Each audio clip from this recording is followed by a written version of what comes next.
पूरा full video देखिएगा, like comment subscribe कीजिएगा और सपोर्ट भी कीजिएगा। बरसों से बंद लास्ट चर्च के वीडियो बाहर देखिएगा और एक स्टोरी कुत्ता है, तेजी बहुत से अच्छा भौंक स्टोरी रहा है। था। आप लोग तभी देखेंगे तो बहुत अचानक अच्छी उसके बात है। सामने एक साया लहरा उनको कर भी बाहर सपोर्ट आया। कीजिएगा। उस साये को देखकर कुत्ते की आवाज उसके गले में ही बंद होकर रह गई। वो साया उसके आसपास लहरा रहा था। अचानक हवा में उस साये के साथ उड़ता हुआ वो कुत्ता उस चर्च के भीतर दाखिल हो गया। उसके भौंकने की आवाज अभी भी आ रही थी। कुछ देर के बाद हवा में उड़ता हुआ उसका शरीर वापस बाहर आया। इस बार उसके शरीर में प्राण नहीं थे, उसका पूरा शरीर सफेद था। मनाली शहर के बाहर एक पुराना चर्च बरसों से बंद था। उसके आसपास कोई भी नहीं जाता। कुछ दिनों के बाद कॉलेज के बच्चों की एक ट्रिप मनाली घूमने आई थी। रात के वक्त कॉलेज के कुछ बच्चे अपने टीचर को बिना बताए होटल से बाहर निकल गए। अरे यार, ये लोग तो हमें नर्सरी के बच्चों की तरह ट्रीट कर रहे हैं। ऐसे घूमने में क्या मजा आएगा। और नहीं तो क्या, यहाँ जाना है वहाँ नहीं जाना है, ऐसे करो वैसे करो, खाने का टाइम हो गया, सोने का टाइम हो गया। सोचा था लड़कियों के साथ मौज मस्ती करेंगे, मगर लड़कियों को तो दूसरे होटल में ठहरा दिया। यहाँ अकेले दीवारों के साथ सर फोड़ो। अब होटल से निकलने के बाद क्या करना है बताओ। करना क्या है, चलो ऐसे ही रोड पर घूमेंगे। तीनों दोस्त बातें करते हुए सुनसान सड़क पर चले जा रहे थे। कुछ दूर चलने के बाद वे लोग उस चर्च के बाहर पहुंच गए। देख, ये चर्च कितना सुंदर लग रहा है। हाँ, सुंदर तो है, मगर ऐसा लग रहा है कोई यहाँ आता जाता नहीं है। शायद कोई पुराना चर्च है, अंदर चलकर देखते हैं। अंदर जाकर? अरे नहीं नहीं, अभी रहने देते हैं, कल सुबह आएंगे। अरे कल सुबह? कल तो हमारे साथ प्रोफेसर वगैरह सब रहेंगे, वे लोग हमें खुद से दूर नहीं जाने देंगे। अभी चलते हैं ना, रात या दिन क्या फर्क पड़ता है। हाँ, वैसे भी हम लोगों के पास मोबाइल में टॉर्च तो है। बोरिंग सी ट्रिप में थोड़ा सा एडवेंचर हो जाएगा। मनदीप का मन नहीं था, मगर रोशन और जतिन के कहने पर वो उन लोगों के साथ उस चर्च के भीतर दाखिल हो गया। चर्च के अंदर जगह जगह जाले लगे हुए थे। जैसे ही मोबाइल की लाइट से उस चर्च के भीतर थोड़ी सी रोशनी हुई, चमगादड़ उड़ते हुए चर्च के बाहर निकल गए। लगता है ये बहुत टाइम से बंद है, तभी तो चमगादड़ ने यहाँ पर डेरा जमा लिया। यार, मुझे यहाँ की वाइब्स कुछ ठीक नहीं लग रही है, हम लोग चलते हैं। कहते हुए मनदीप पलटकर दरवाजे से बाहर निकलने वाला था, तभी उसके पैर किसी ने पकड़ लिया। वो जोर से चीखा। क्या हुआ? मेरा पैर किसी ने पकड़ लिया है। हैं? ये क्या कह रहे हो?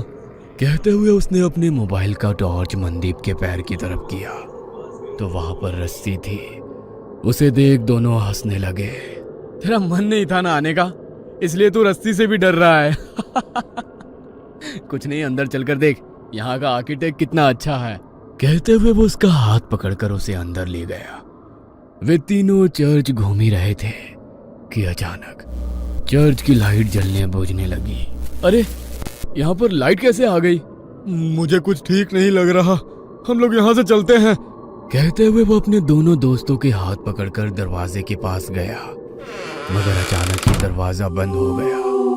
तीनों दरवाजा खोलने की कोशिश कर रहे थे, मगर दरवाजा नहीं खुल रहा था। अरे ऐसे कैसे हो सकता है? अभी तो ये दरवाजा खुला था, किसने बंद किया? प्लीज हेल्प, हमें डराने की कोशिश मत करो। कोई और रास्ता होगा यहाँ से निकलने का, ढूंढकर वहां से निकल जाते हैं। कहते हुए जतिन जैसे ही पलटा, दहशत के कारण उसकी आंखें फटी की फटी रह गई। उसने देखा उसके सामने एक नन खड़ी हुई थी। वो अपनी बड़ी बड़ी लाल आंखों से उन लोगों को घूरने लगी। ये क्या बला है, भागो यहाँ से। जैसे ही मनदीप ने उन लोगों को भागने को कहा, वो नन धुआं बनकर गायब हो गई। हैं? अब ये कहाँ गई?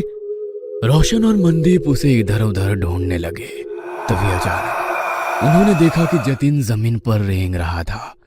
उसकी आंखें नन की तरह ही लाल थी, चेहरा पूरा सफेद और हाथ पैरों की चमड़ी जली हुई। उसे देखकर वे दोनों डर गए और चीखते हुए वहां से बाहर निकलने की कोशिश कर रहे थे, मगर उन्हें चर्च से बाहर निकलने का कोई रास्ता नजर नहीं आ रहा था। दोनों डर कर एक कोने में खड़े थे। जतिन तेजी से छिपकली की तरह रेंगता हुआ उनकी तरफ बढ़ा और उन लोगों को देख अपनी जीभ लपलपाता रहा। कभी जतिन का चेहरा नजर आता तो कभी उस नन का। हमने तुम्हारा क्या बिगाड़ा है? छोड़ दो हमारे दोस्त को, हमें यहाँ से जाने दो प्लीज, हमें यहाँ से जाने दो, हम कभी यहाँ नहीं आएंगे। कहते हुए मनदीप ने उस नन के आगे हाथ जोड़ लिए। नन उसे देख मुस्कुराने लगी। उस नन ने मनदीप का हाथ पकड़कर उसे अपनी ओर खींचने की कोशिश करी, मगर मनदीप के हाथ में गुरुद्वारे का पवित्र कड़ा था। उसे छूते ही नन को तेज झटका लगा और वो जमीन पर गिर गई और वो नन धुआं बनकर जतिन के शरीर से बाहर निकल गई। जतिन बेहोश जमीन पर पड़ा था। रोशन उसको होश में लाने की कोशिश करने लगा। जतिन जल्दी उठ जा, हमें यहाँ से निकलना होगा। जतिन प्लीज उठ जा। तुम लोगों को क्या लगता है कि तुम लोग इससे बच सकते हो? नहीं, तुम लोग अब उसके शिकार हो। यहां से बचकर नहीं जा सकते हो। वैसे भी यहां कोई नहीं आता। यहां गलती से कोई जानवर भी आ जाता है तो वो उसे नहीं छोड़ती। फिर तुम लोग तो इंसान हो, तुम लोगों का मरना तय है। मगर ना जाने क्यों मुझे आज ऐसा लग रहा है कुछ अलग होने वाला है। फादर कुछ और कह पाते, उसके पहले ही उसने रोशन का गला पकड़ लिया। उसकी सांसें घूटने लगी। वो कातर नजरों से मनदीप की तरफ देखकर चिल्लाकर बोला, मनदीप चले जाओ यहाँ से, भागो। तुम्हारे पास गुरुद्वारे की पवित्र शक्ति है, ये तुम्हें कुछ नहीं कर सकती है। भाग जाओ। मैं तुमको छोड़कर कहीं नहीं जाऊंगा। मैं कह रहा हूँ ना, तुम चले जाओ यहाँ से, चले जाओ। रोशन बार बार उसे जाने के लिए कह रहा था, मगर नन की पकड़ उसके गले पर तेज हो गई।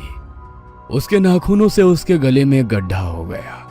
गले से बहते हुए खून को वो नन जीभ लंबी कर कर चाटने लगी। रोशन छटपटा रहा था। मनदीप को समझ में नहीं आ रहा था कि वो क्या करे। एक और वो नन तो दूसरी तरफ उसके दोस्त। तभी उसके दिमाग में एक विचार आया। उसने अपने हाथ का कड़ा निकाला और एक हाथ में कड़ा और दूसरे हाथ में कृपाण ले वो जोर से बोला, वाहेगुरु जी का खालसा, वाहेगुरु जी की फतेह। जो बोले सो निहाल, सत श्री अकाल। मनदीप ने वो कड़ा नन के हाथों में डाला और सीने में कृपाण डाली। वो नन छटपटाने लगी। उसने रोशन की गर्दन छोड़ दी। हवा में लहरा रहा रोशन जमीन पर गिर गया। उस नन के सीने से काला गाढ़ा सा अजीब पदार्थ बह रहा था। जतिन अभी तक बेहोश था। मनदीप को मदद चाहिए थी, मगर उसके पास मदद के लिए कोई नहीं था। उसकी नजर यीशु की मूर्ति पर पड़ी। हे यीशु, मुझे तेरी प्रार्थना नहीं आती है, मगर तेरे घर में शैतान तेरे बंदों पर कैसे हावी हो सकता है? हमारी मदद करो। कहते हुए उसकी आंखों में आंसू आ गए। तभी एक चमत्कार हुआ और बरसों से बंद वो चर्च अचानक से रोशन हो गया। फादर ने दो नन को बुलाया। नन ने घायल रोशन और जतिन का इलाज शुरू किया। फिर फादर ने जैसे ही उस घायल नन की ओर देखा, होली वाटर डाल उसकी मुक्ति की प्रेयर करने लगे। देखते ही देखते वो नन की आत्मा यीशु की मूर्ति में समाहित हो गई। आज तुम्हारे साहस और सूझबूझ से बरसों से भटकती उस नन की आत्मा को मुक्ति मिल गई। God bless you my child. तुम्हारे दोस्त अब ठीक हैं। कल सुबह तक उन लोगों को कुछ भी याद नहीं रहेगा। अब तुम लोग यहाँ से चले जाओ और आज की घटना का जिक्र किसी से भी मत करना। फादर के कहने पर मनदीप अपने दोस्तों के साथ होटल वापस आ गया। अगले दिन वे लोग जब मनाली घूमने के लिए निकले तो उसके दोस्त सब कुछ भूल चुके थे, मगर मनदीप उस खौफनाक रात को उम्र भर नहीं भूल सकता था। वो अपने साथियों के साथ उसी जगह से निकला तो मनदीप को कोई चर्च नजर नहीं आया। बस दूर खड़े वो फादर उसे देखकर मुस्कुरा रहे थे। उन्होंने उसके ऊपर होली वाटर डाला तो मनदीप भी कल रात की वो बातें भूल गया। मगर मनाली के लोग उन लोगों को कभी भूल नहीं सकते हैं, क्योंकि उनके कारण ही तो उन्हें इविल नन से छुटकारा मिला था। ये कहानी आपको अच्छी लगी हो तो हमें सब्सक्राइब करें, हमारा इंस्टाग्राम और फेसबुक पेज जरूर फॉलो करें।